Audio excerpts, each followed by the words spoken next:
In the summer of 1997, NASA's Pathfinder spacecraft landed on the surface of Mars and began transmitting incredible, iconic images back to Earth. But several days in, something went terribly wrong. The transmissions stopped. Pathfinder was, in effect, procrastinating, keeping itself fully occupied, but failing to do its most important work. What was going on? There was a bug, it turned out, in its scheduler. Every operating system has something called the scheduler that tells the CPU how long to work on each task before switching, and what to switch to. Done right, computers move so fluidly between their various responsibilities, they give the illusion of doing everything simultaneously. But we all know what happens when things go wrong. This should give us, if nothing else, some measure of consolation. Even computers get overwhelmed sometimes. Maybe learning about the computer science of scheduling can give us some ideas about our own human struggles with time. One of the first insights is that all the time you spend prioritizing your work is time you aren't spending doing it.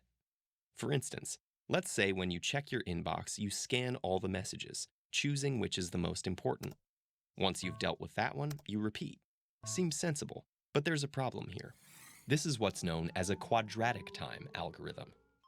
With an inbox that's twice as full, these passes will take twice as long, and you'll need to do twice as many of them. This means 4 times the work.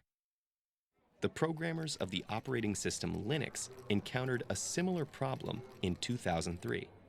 Linux would rank every single one of its tasks in order of importance, and sometimes spent more time ranking tasks than doing them.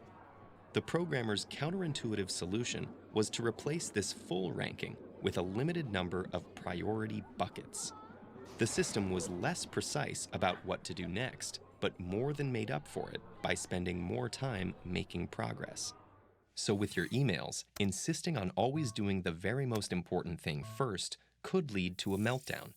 Waking up to an inbox 3 times fuller than normal could take 9 times longer to clear. You'd be better off replying in chronological order or even at random. Surprisingly, sometimes giving up on doing things in the perfect order may be the key to getting them done. Another insight that emerges from computer scheduling has to do with one of the most prevalent features of modern life: interruptions. When a computer goes from one task to another, it has to do what's called a context switch, bookmarking its place in one task, moving old data out of its memory, and new data in. Each of these actions comes at a cost. The insight here is that there's a fundamental trade-off between productivity and responsiveness. Getting serious work done means minimizing context switches. But being responsive means reacting anytime something comes up. These two principles are fundamentally in tension. Recognizing this tension allows us to decide where we want to strike that balance. The obvious solution is to minimize interruptions. The less obvious one is to group them. If no notification or email requires a response more urgently than once an hour, say, then that's exactly how often you should check them. No more. In computer science, this idea goes by the name of interrupt coalescing. Rather than dealing with things as they come up, oh, the mouse was moved, a key was pressed, more of that file downloaded, the system groups these interruptions together based on how long they can afford to wait. In 2013, interrupt coalescing triggered a massive improvement in laptop battery life.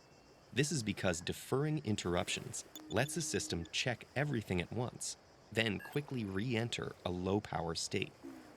As with computers, so it is with us. Perhaps adopting a similar approach might allow us users to reclaim our own attention and give us back one of the things that feels so rare in modern life: rest. Are you interested in improving your own